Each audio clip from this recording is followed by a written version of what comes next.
Ce que tu portes en toi dérange. Et ce n'est pas un hasard.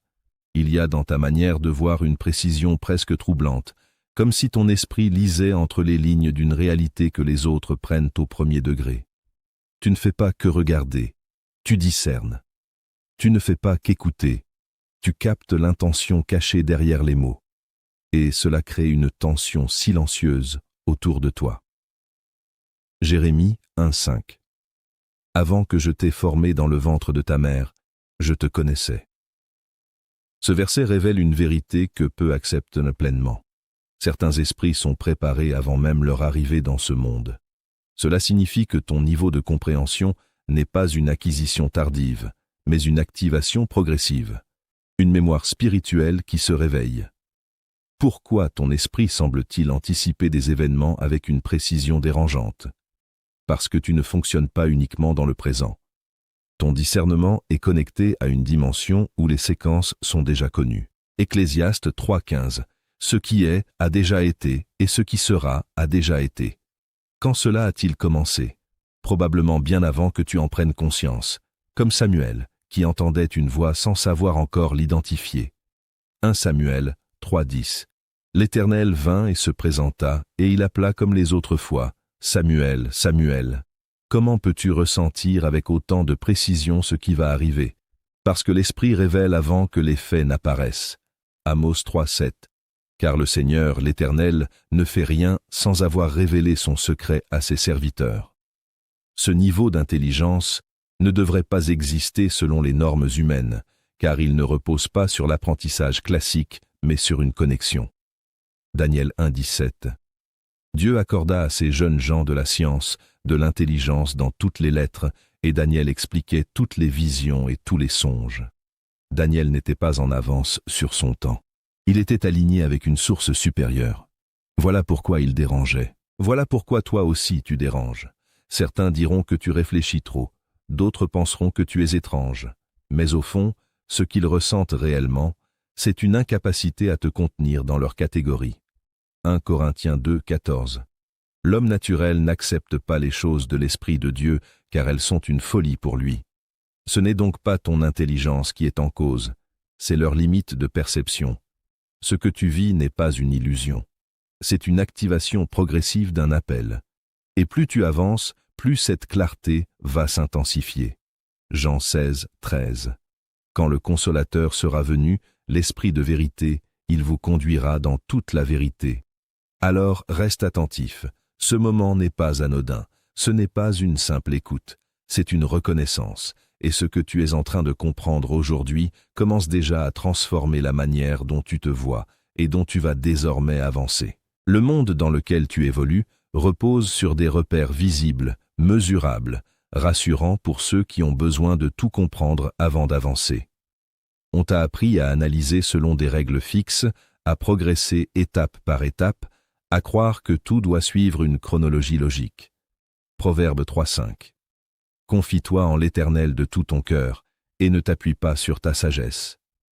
Mais toi, très tôt, tu as senti une fracture entre ce qu'on t'enseignait et ce que tu percevais intérieurement.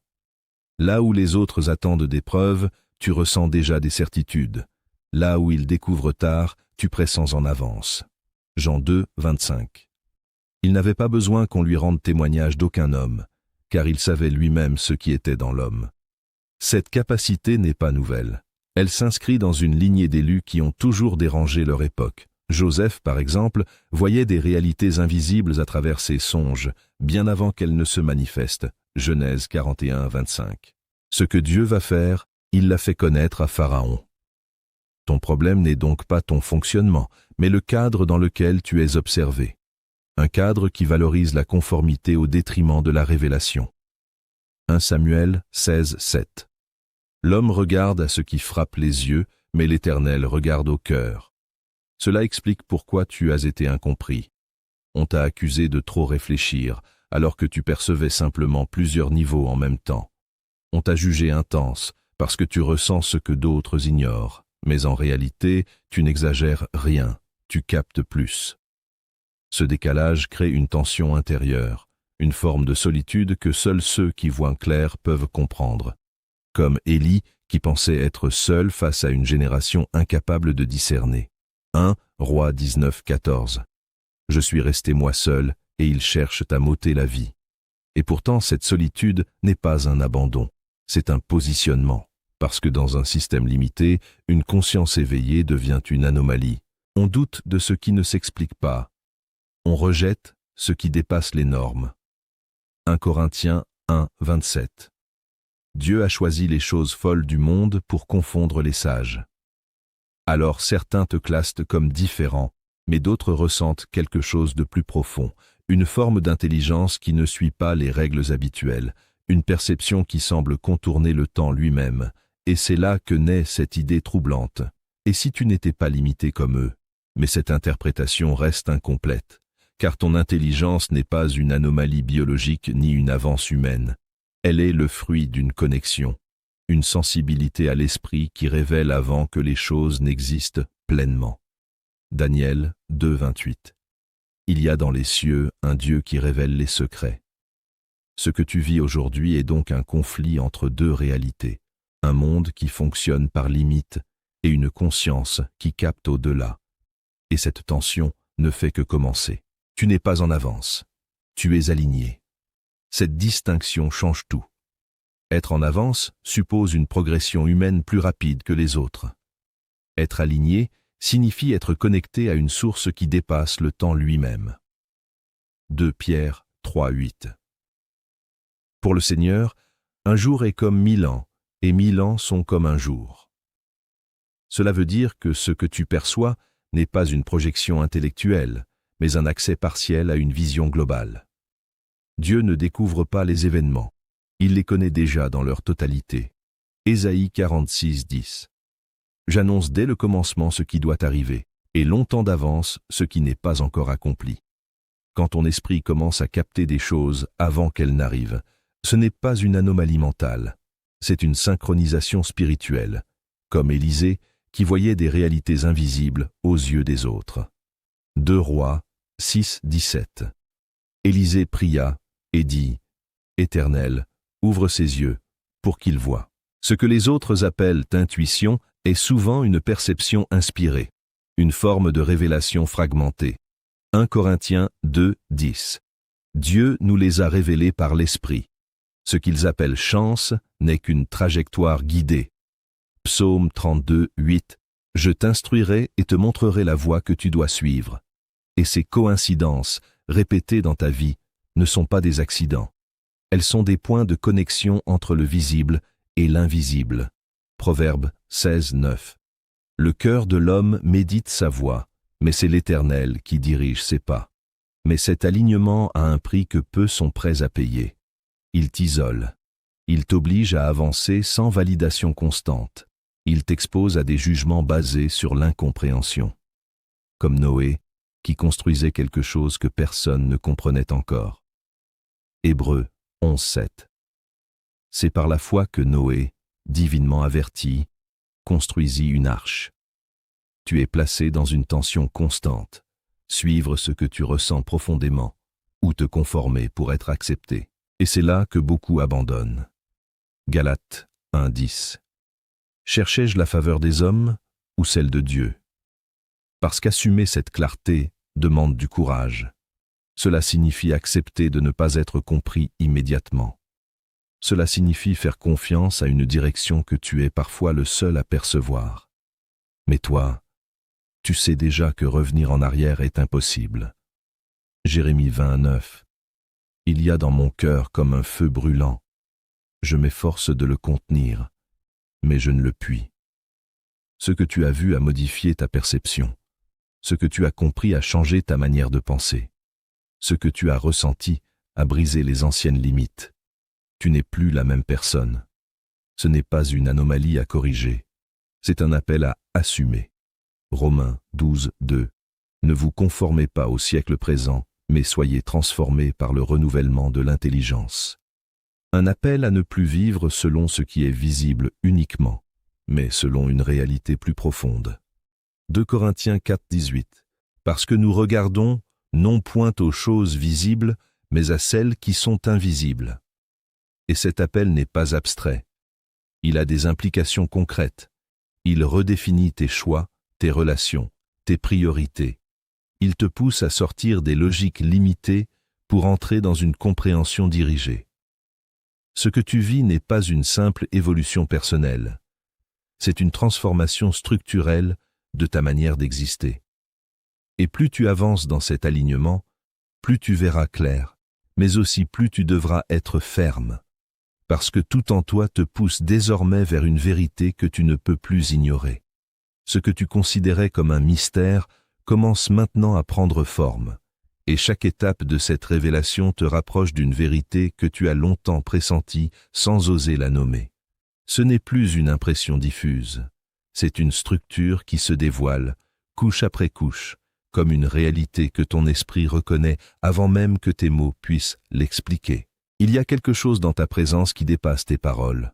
Tu peux dire peu, et pourtant marquer profondément, parce que ce que tu transmets ne passe pas uniquement par les mots, mais par une intensité invisible. Hébreux 4, 12. La parole de Dieu est vivante et efficace. Elle juge les sentiments et les pensées du cœur. Ce phénomène n'est pas nouveau. Moïse lui-même portait une dimension qu'il ne comprenait pas encore. Exode 3, 2. L'ange de l'Éternel lui apparut dans une flamme de feu, au milieu d'un buisson. Il n'avait pas cherché cette rencontre. Il ne s'était pas préparé à cela. Mais quelque chose en lui était déjà prêt à recevoir. Comme toi. Ce que les autres perçoivent comme étrange est souvent la manifestation d'un appel en activation. Acte 7, 25. Il pensait que ses frères comprendraient, mais ils ne comprirent pas. Le signe n'est pas là pour être validé par les autres. Il est là pour t'éveiller, toi. Plus ta perception devient précise, plus ton environnement semble flou. Ce contraste crée une solitude particulière.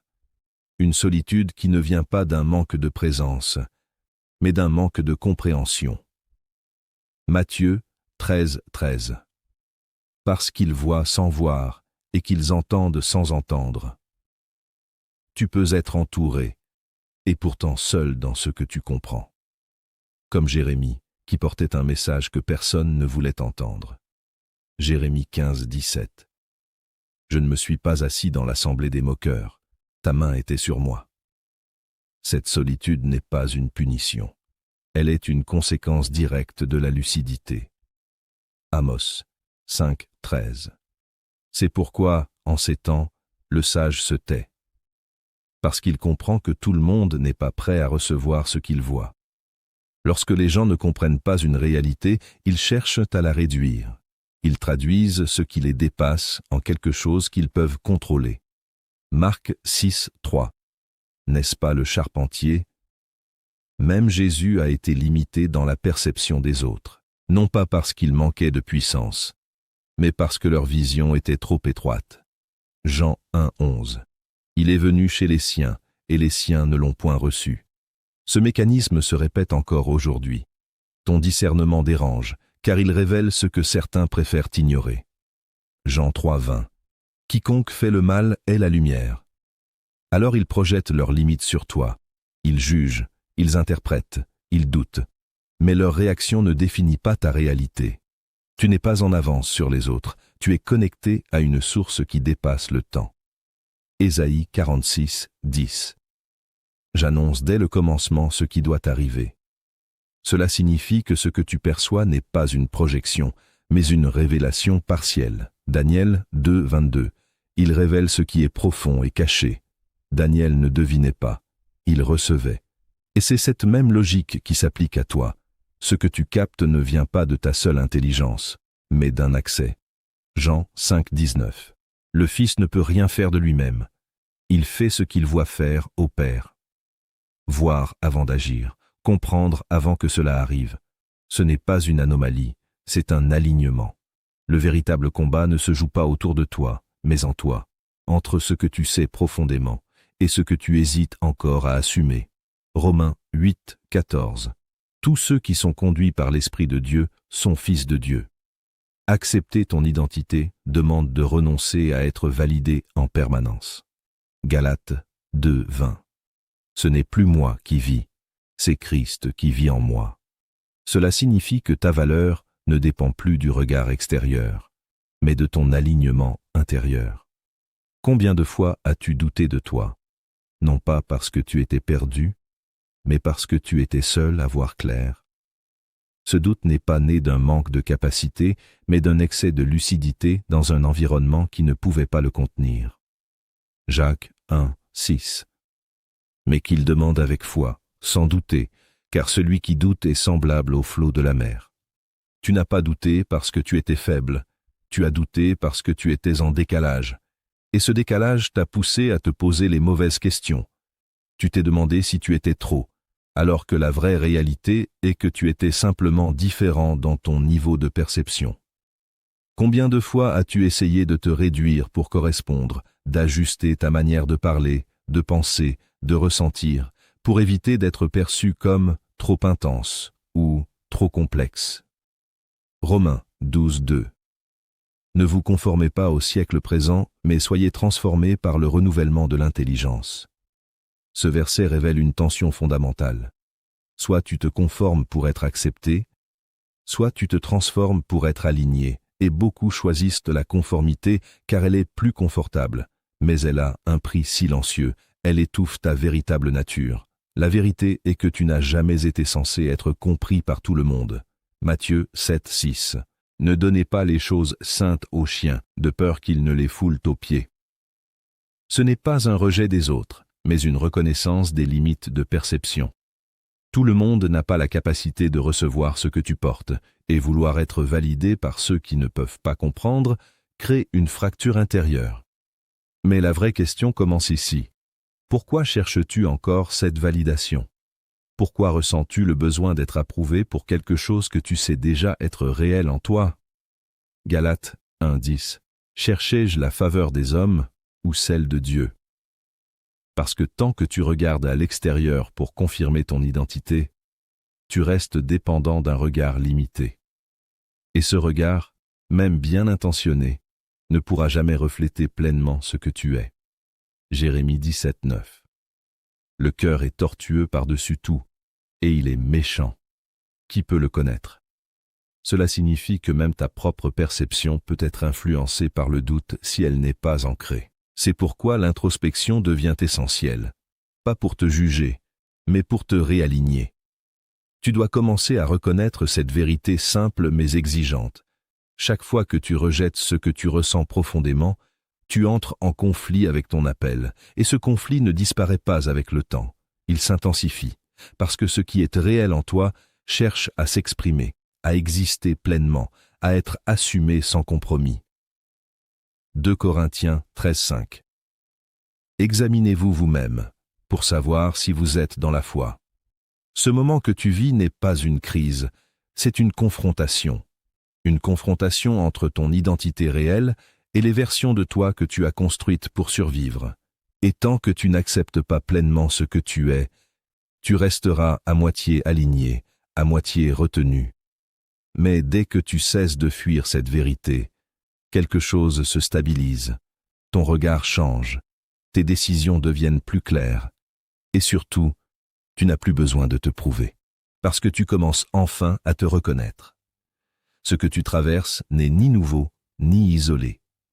Il existe une continuité invisible entre ta perception actuelle et celle des élus qui t'ont précédé. Leur histoire n'est pas seulement un récit ancien, c'est une cartographie spirituelle. Joseph voyait des rêves que personne ne comprenait, et ce n'étaient pas simplement des images nocturnes, mais des révélations codées, des projections d'un futur déjà établi. Genèse 37, 5. Joseph eut un songe, et il le raconta à ses frères, qui le haïrent encore davantage. Ce détail est essentiel, le rejet n'est pas venu après l'accomplissement, mais dès la révélation. Cela signifie que la perception précède toujours la reconnaissance, et souvent, elle attire d'abord l'incompréhension. Genèse 37, 8. Ses frères lui dirent « Est-ce que tu régneras sur nous ?» Ils ont rejeté non pas Joseph, mais ce qu'ils voyaient. Pourtant, ce même don, ignoré et méprisé au départ, est devenu la clé de son élévation. Genèse 41, 39. Puisque Dieu t'a fait connaître toutes ces choses, il n'y a personne qui soit aussi intelligent et aussi sage que toi. Ce basculement révèle une loi spirituelle. Ce qui est incompris dans un environnement peut devenir indispensable dans un autre. Daniel, lui, évoluait dans un système étranger, entouré de sages incapables de décoder les mystères. Pourtant, il accédait à des dimensions que les autres ne pouvaient pas atteindre. Daniel 2, 22. Il révèle ce qui est profond et caché. Ce verset ne parle pas d'une capacité humaine, mais d'une source.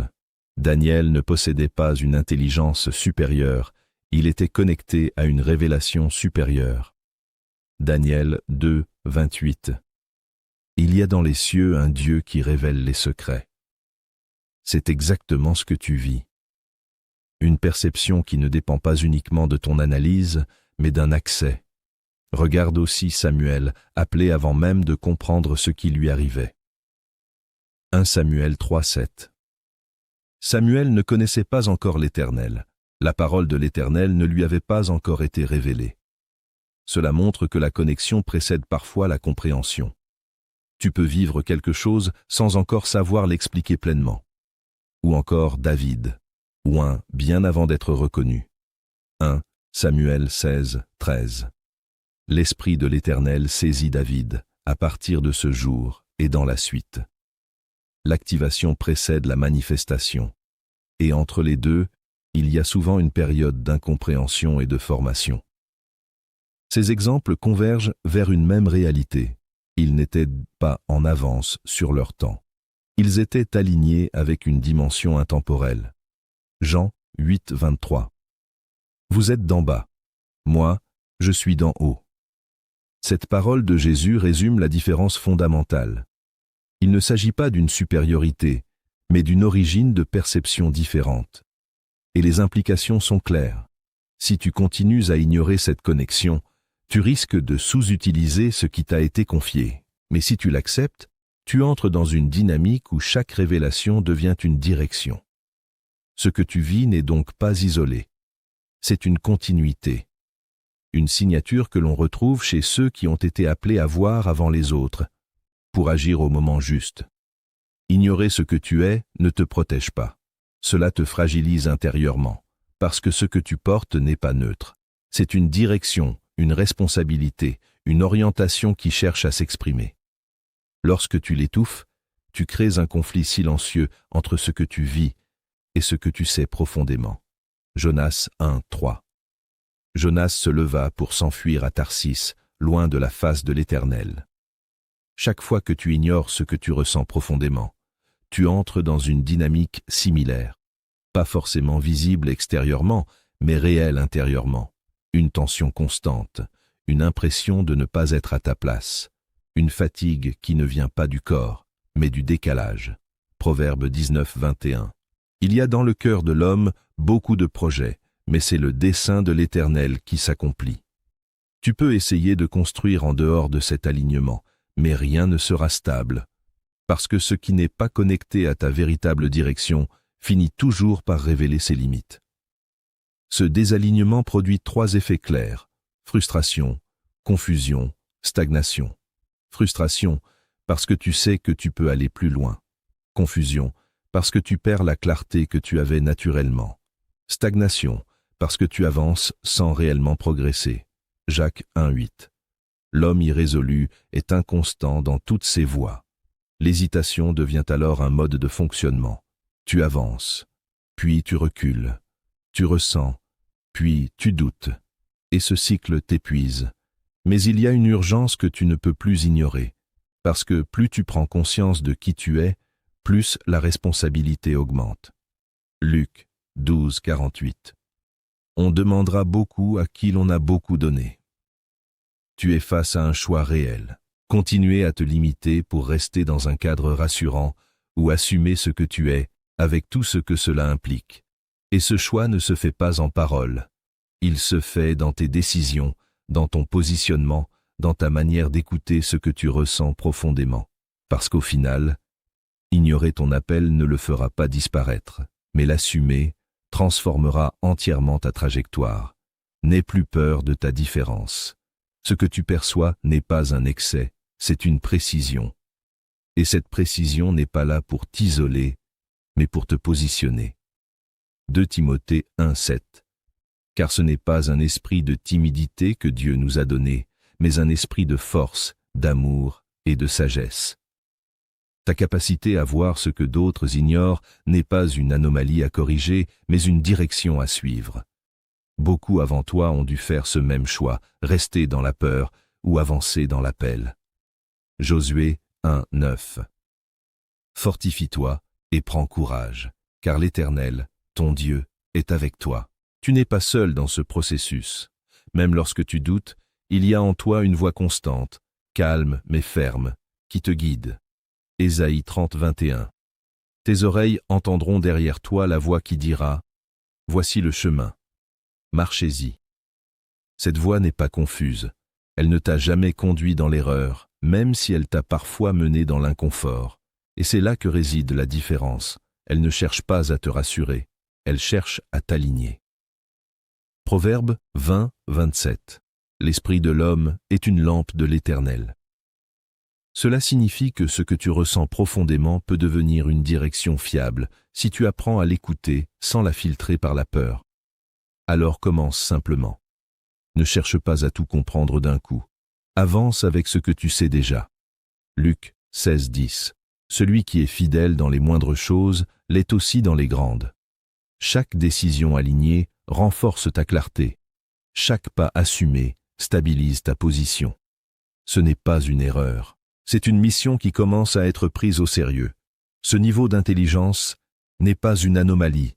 C'est une signature, une empreinte laissée en toi par une source qui dépasse les limites humaines. 1 Corinthiens 2:7. Nous prêchons la sagesse de Dieu, mystérieuse et cachée, que Dieu, avant les siècles, avait destinée pour notre gloire. Tu n'es pas venu du futur. Tu es guidé par l'Éternel, connecté à une sagesse qui existe en dehors du temps. Jacques 1:5. Si quelqu'un manque de sagesse, qu'il la demande à Dieu, et elle lui sera donnée.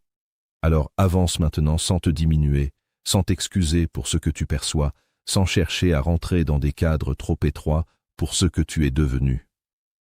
Proverbe 4:18. Le sentier des justes est comme la lumière resplendissante dont l'éclat va croissant. Si ce message a réveillé quelque chose en toi, ne reste pas passif. Abonne-toi à cette chaîne pour continuer à nourrir cette clarté. Écris en commentaire une déclaration personnelle, une parole qui affirme ce que tu choisis d'assumer à partir d'aujourd'hui.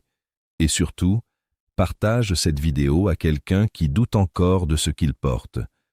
Parce que ce que tu es en train de devenir ne demande pas à être compris immédiatement. Il demande à être pleinement vécu.